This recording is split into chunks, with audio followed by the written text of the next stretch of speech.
Ini ang Digicast Negros 10, ang top 10 nga mga balita sa Negros Island Region. Ang amo ni gadulong sa inyo kagyan natin nga mga top stories of the day. Today is February 27, 2026, Biyernes nga adlaw. Masobra sa 200 ka pamilya apektado sa sunog sa Barangay 39 sa Bacolod City. 16 ka mga LGU apektado sa ashfall sa liwat ka paglupok sa Bulkan Canlaon. Mga mamalidha nagpasalig nga malakip ang small farmers sa hearing angot sa pagsarurot sa presyo sang kalamay. Hall of Justice ang Bago City kag eskwelahan sa Escalante City, biktima sang bomb threat. Kag sa Good Vibes Weekend, swimming, fishing kag birdwatching ta sa tripping ni Ruming, kag gatas ang baka, himuunta nga quality cheese sa Are You Agreeable? Kinatanan sa Digicast Negros 10.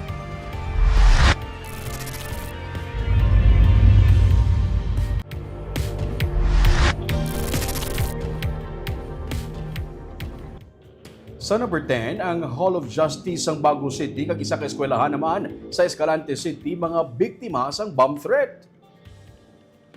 Temporaryo nga nauntat ang operation sang Bago City Hall of Justice matapos makabaton ang pila ka mga empleyado sang bomb threat pagi sa Messenger. Nagpatigayon sang panel inspection ng Explosive Ordnance Disposal Team sa pasilidad kag wala sa minakita nga bomba. Sa karon, balik sa normal ang operation sang Hall of Justice sang Bago. Samtang ginpauntat man ang klase, ginpang-evacuate ang mga manunudlo kag estudyante kag gin-cordon ang campus sa Mabini National High School sa Escalante City matapos makabaton sang bomb threat. Paagi sa text message, ang principal gikan sa wala pa makilalaan nga persona nga mayara sang bomba sa building sa grade 9 kag 10. Sa bulig sang Coast Guard Escalante K9 unit kag Negros Occidental Provincial Mobile Force Company na clear ang area kag wala sang bomba nga nakitaan.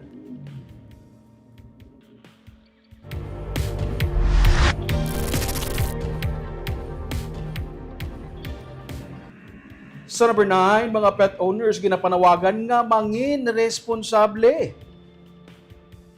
Ginapanawagan sa syudad sa Bacolod nga mas manginhugot ang mga pet owners sa pagbantay sa ilang mga hinuptanan agud malikawan nga magpangagat ini.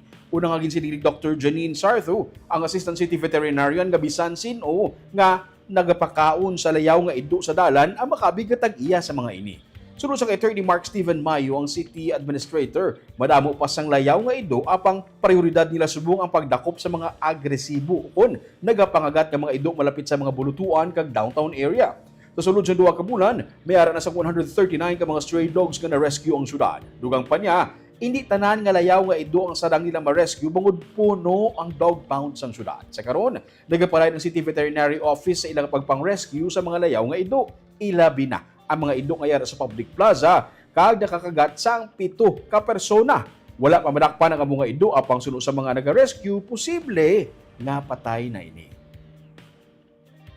Yes, sa aton nga mga pet owners, no, I'm sure kabalo kita sa mga obligasyon naton, mga responsibilidad naton. So this is just a gentle reminder from the city government nga kabay pa we will be more responsible sa aton nga mga domesticated abing nga mga pets, no, dogs, cats and all others to avoid such incidents nga may mahalitan kita kag of course ka risky katama, no, for the health and safety sa aton nga public.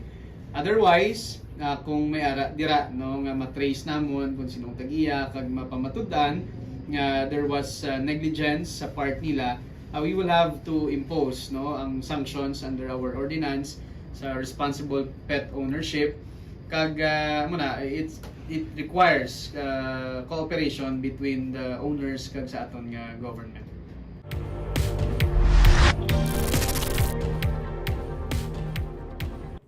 Sa number 8, kung magdesisyon ginman ang probinsya para sa small-scale na bulk water project, mahimo 3 lamang ka mga local government units ang maserbihan sini.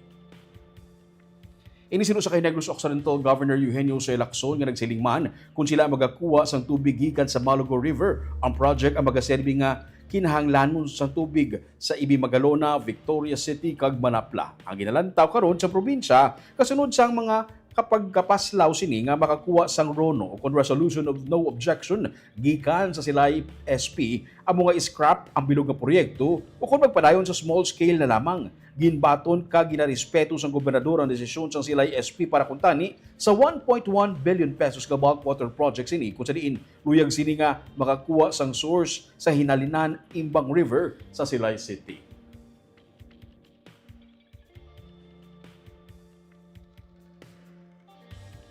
If we plan to continue with a bulk water project, it will be on a smaller scale.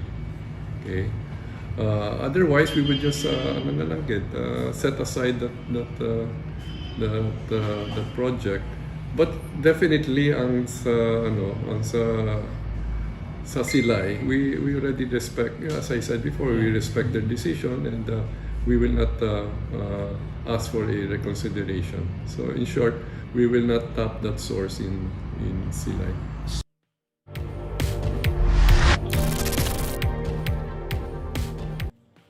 Sa number 7, isa ka mini SUV kag isa ka delivery van nagbungguanay sa Himamaylan City.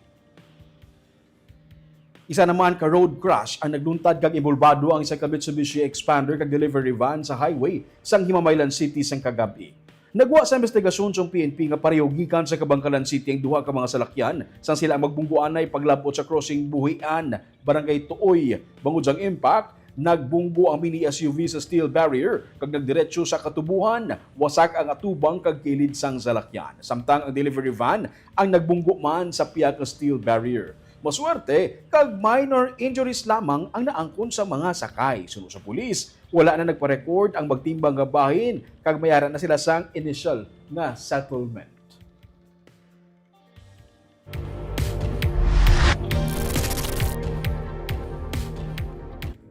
Sa number 6, isa ka lalaki ang patay sa pagpaniro sa mga armado. NPA, nag-ako sa krimen.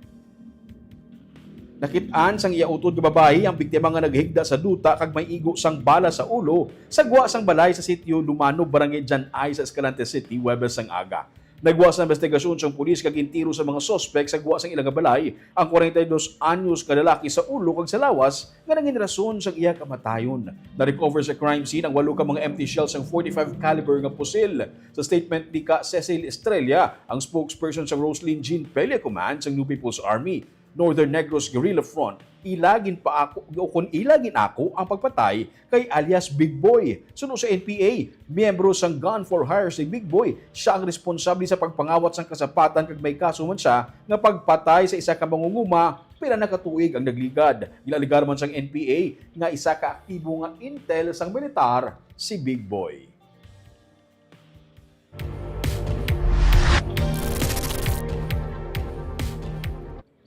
Sa number 5, 50 milyones pesos ginpain nga pondo sa syudad sa Bacolod para sa pagpatukod sa isa ka international standard nga football pitch.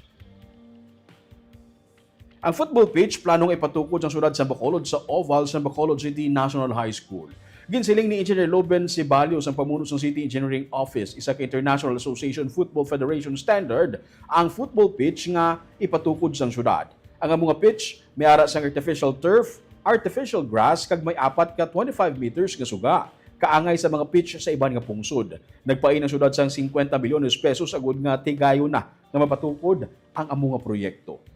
Ang San Igmedio Builders ang contractors ang among nga proyekto. Ginahulat na lang karon sa syudad ang notice to proceed. Ginsiling ni Mayor Greg Gasataya nga ini ang mangin isa ka dako nga sporting venue sa syudad. Natara na ang groundbreaking sa masunod nga semana. Yes. We will do the groundbreaking by first week of March or early second week of March. Na pinapadalas na makatarang na details. Sa likod din sa Bacolod City National High School, sa may oval, diba? So, dira ibutan ang first football pitch, which is an artificial turf dito, na iya sa syudad sa Bacolod. Siyang gasto siya mapa-ubra. Kaya kabalutan na madamo din mga teams kini sa Bacolod, di ba? Kanihan dito pa lang Sagwa. So, by having this quality turf, makabuligid sa kabataan, maka-attract pagod kita competitions na diri sa ako sa syudad.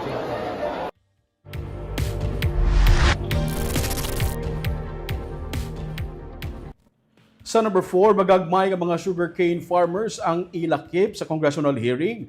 Ini may angot sa ginapatigayon karon nga hearing sa estado sang sugar industry.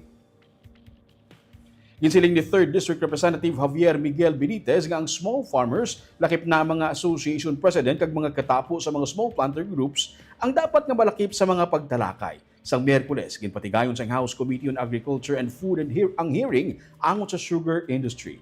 Ginsiling ni Benitez nga ang iya talatapan ang handa nga mag-subsidize sa galastuhon sa biyahe sa mga tiglawas sang small farmers para sa hearing. Samtang, ginsiling naman ni 6th District Representative Mercedes Alvarez nga mga 85% sang sugar planters sa pungsod mga small farmers kag dapat mahatagan sang klaro nga update bahin sa assistance sa ginahatag sang Sugar Regulatory Administration. Ang iban sa ila nagpabutsyag na sang pagkabalaka suno sa iya nga hindi sila mabatian bahin sa national level nga mga talakayan. Yes, actually, salamat sa mga pamungkot kay mention gid namon na kabay pa ara ang small farmers and not only the leader of the small farmers. So I mentioned to Chair Mark and Verga kung may siguro association president sa small farmers, ang office ko will be able to subsidize the plane ticket for 1, 2 or several of them na pinangyayari. So the next hearing ara gid ang small farmers.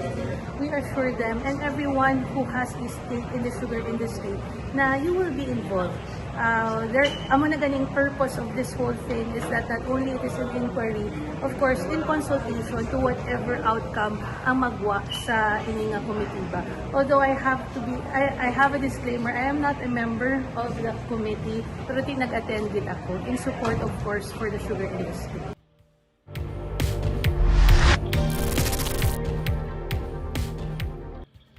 Sa number 3, naglawig sang 10 minutos ang pagbuga sang abo sa bulkan kanlaon kaina sang aga. Sunod sa Philippine Institute of Volcanology and Seismology, 9:43 tubtub 10:53 kaina sang aga, nagbuga sang abo ang bulkan kanlaon. Ang plume nga grayish nga nagasaka tubtub sa 1,000 meters sa ibabaw sang crater sang bulkan kag ini ang padulong sa sur nga bahin.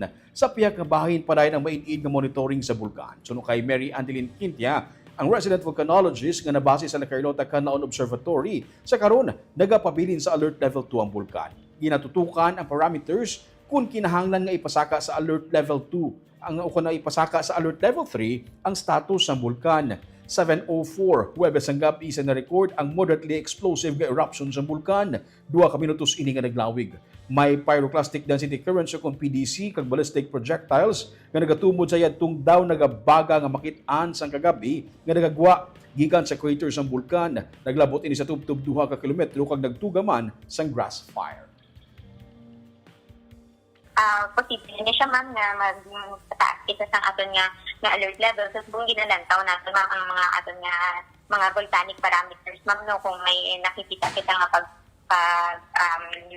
pag-increase na aton nga mga volcanic parameters. Ini siya pagpagawa ng tanong i-itulihan pa ni siya sa aton nga mga top officials ng CBOX para ma-kuha natin kung anong mas proper nga himuon para sa aton nga alert level.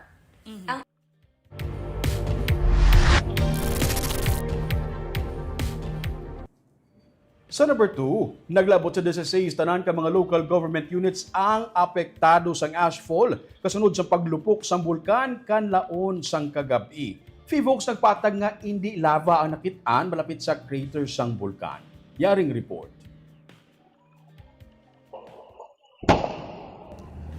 Sa CCTV video ni Karen Joy Lagos, mabatian ang lupok sa bulkan kanlaon la 7:04 sang kagabi sa barangay Mansalanao sa Banwa sa La Castellana. Naginuwa ang mga residente kang nagdinalagan. Sa isa pagid ka CCTV video naman ni Marvic Feria Daklan sa barangay Robles sa La Castellana sa gihapon, nakita ang pagbuga sang bulkan. Agaw atensyon ang naga-orange sa palibot sang bulkan. Patag sang Fivox, hindi ini lava. Ini ang incandescent ballistic fragments nga natuga sang moderate explosion sa bulkan nga naglawig sang 2 ka minutos. Nagbuga ang bulkan sang pyroclastic density currents o kung PDC, hazardous mixtures sang mainit nga volcanic gas, abo kag bato. Nagtaas ang 2,500 meters ang ginbuga nga abo kag aso sa bulkan. Dugay-dugay, nagsugod na ang pagdagdag sang abo.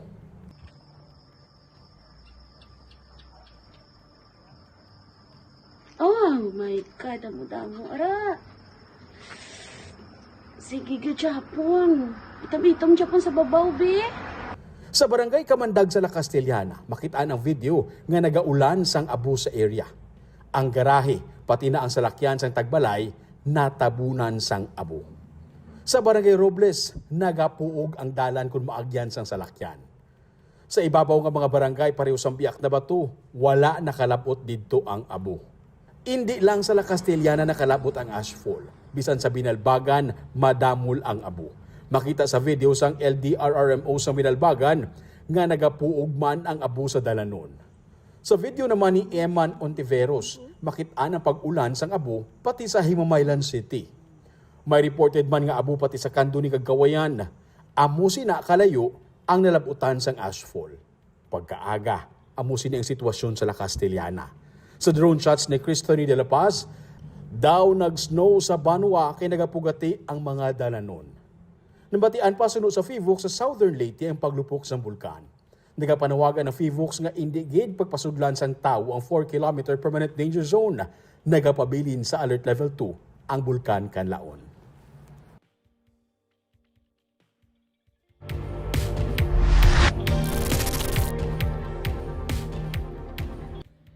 Kag sa numero 1 sa mga balita, subong nga adlaw. Masobra sa 800 ka mga pumuluyo ang apektado sang sunog nga nagluntad kay nasang aga sa Purok Katilingban sa Barangay 39 sa Bacolod City. Ini ang ikaduha nga tion nga may nagluntad nga sunog sa amo nga lugar. May nadakpan pa nga nagapangawat samtang nagakinaran-karan ang tanan. May report sa Richard Caballero.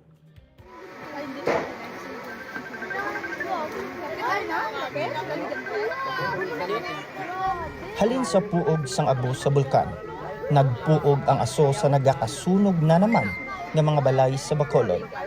Nagdaba-daba ang nagaililikit ng mga balay sa Purok Katilingban sa Barangay 39 sa Bacolod City, pasado las 11 kainas ang aga. Ang area ang sa tabok lang sang creek sa Purok Mars sa Barangay Singkang Airport.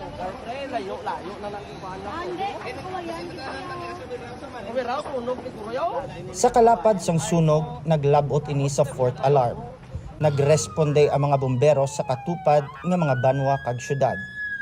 May kabudlayan sila sa pagpalong sang kalayo, kay suludlon ang area ngayara sa tupad sang creek. Ang ini nga fire truck nakasalawid pa sa building sang barangay hall. Sa covered court na nagplastar ang fire truck para mapalabot ang hose sa mga naggadaba-daba pa nga mga balay. Ang 81 anyos nga si Shano Bulibuli nagatiniil samtang nagakando sang tubig sa creek para magbulig palong sang kalayo. May nagaingaw ang bumbiro, tanaw ko deo, gaso. Ito nagdagan ko, ay ganit ko bayo. Wala kayo nakuha? Amon lang ganit, naging ko ako dao sa dalom. Wala ka naman ni Salbar nga iban? Ha? Wala ka naman ni Salbar nga iban? Why na? Ang iya ginasuksok nga bayo, amo lang ang nabilin sa iya. Pero nakayuhom siya sa gihapon, bisan wala siya may naluwas sa iya mga pagkabutang. Pero bilib ko si mo do, nakayuhom kapag yapon Sige lang, natural lang na, ya. Dugay-dugay, nag-abot ang iya anak nga si Hazel. Nagahilibion. Emotional siya kay ini ang ikaduha ng ation nga nasunugan sila. 2014, nagkalasunog man dire ang ila mga balay. Subong liwat na naman nga nasunog.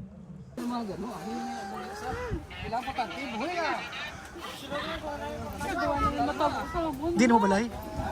Amo ni ang balay na. Ano mo ni? Akong bata. Bata mo ni? Kaduha na gud mata mo. Amo gina. Kung wala may natabo nga sunog, wala si Shano kag ang iya ginakabig nga apo, makakita ay liwat matapos ini siya magtrabaho sa luwas. Kung na mula kita nay? Sumula mo kita nay liwat? Subong namin kita na nasunog ang barangay 39. Wala na sunog, wala ka mo kita nay. Oh. Pati ang ini nga dredger nagbulig sa pagkando sang tubig para mapalong ang kalayo.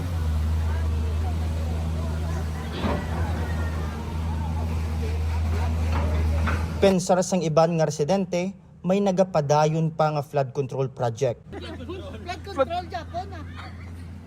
Si Jenny sa Bornay, ginpang tipon ang ginpamilak niya nga mga gamit sa kusina. Ginpang itsa niya ini pagwa sang balay para maluwas sa sunog. Nadudla na siyang sa inagyan nila sang sunog sadto. Ipapilak mo na natigin, ha? Oo. Magamit naman sila. Yung to? Oo. Sa piyak sa mga gindangat sang nasunugan, may nangawat pa suno sa mga residente. Nangawat manok. Bitbit ang manok? Pinugulang? Girescue ako no uno. Ang sabat, as gimamakot mo saan mo sabat, ya? Girescue ako no taga Singkang sa Dinis ko yung manok? Kaya nanong manok ka? nalipong. Sa sunog? Sa records ng Bureau of Fire Protection, malapit sa isa kagatos nga mga balay ang nasunog. 204 ka mga pamilya o kung 849 ka mga persona ang apektado. Kaina sa covered court, temporaryo nga nagtiner ang mga nasunugan. Ang iban, sagwa sang Penro nga opisina sa tabok sang Barangay Hall. Richard Caballero para sa Digicast Negros.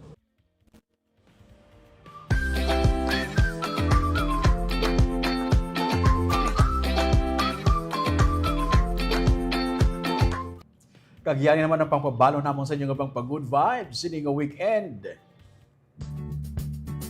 Nagapangita ka sa lugar nga lagawan para sa weekend? Inang malapit na nga lugar, hindi masyado magasto, pero kadamo ka sa pwede himuon. Pwede mag-swimming, pwede mag-bird watching, pwede mag-food trip, kag pwede mag-fishing. Ina, ang katuan tabuas sa tripping ni Ruming. Kag sa Sunday naman, nakibalo ka mo bala nga ang gatas nga ginaproduce ang farmer gikan sa Canlaon City. Ginahimo nga quality nga cheese diri sa Bacolod City. Ini naman ang aton nga talakayon sa Sunday sa Are You Agreeable?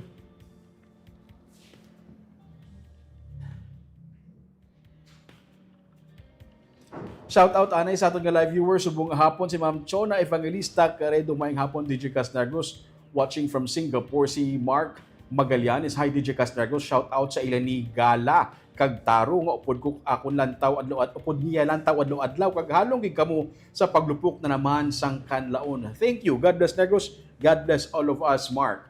Kag si John Randolph Rubin, thanks for the news DJ Cas, more power. Thank you John.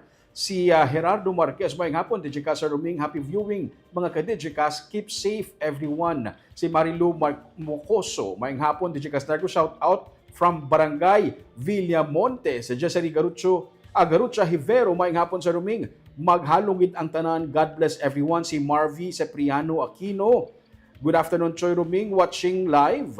From Silay City, shout out kay Eileen, watching man live. Hi sa kay Eileen. Si Gloria Bantige, good afternoon DJ Casa Ruming, watching from Pulupandan. Happy weekend kuno everyone. Hambal ni Ma'am Gloria Bantige. Si Jubea Yap Janala, mayong hapon Choy Ruming. Ka DJ Cas, wala gid ga-absent sa pagtan-aw sa bag-o nga balita sa DJ Cas Negros Monday to Friday. Salamat ma'am.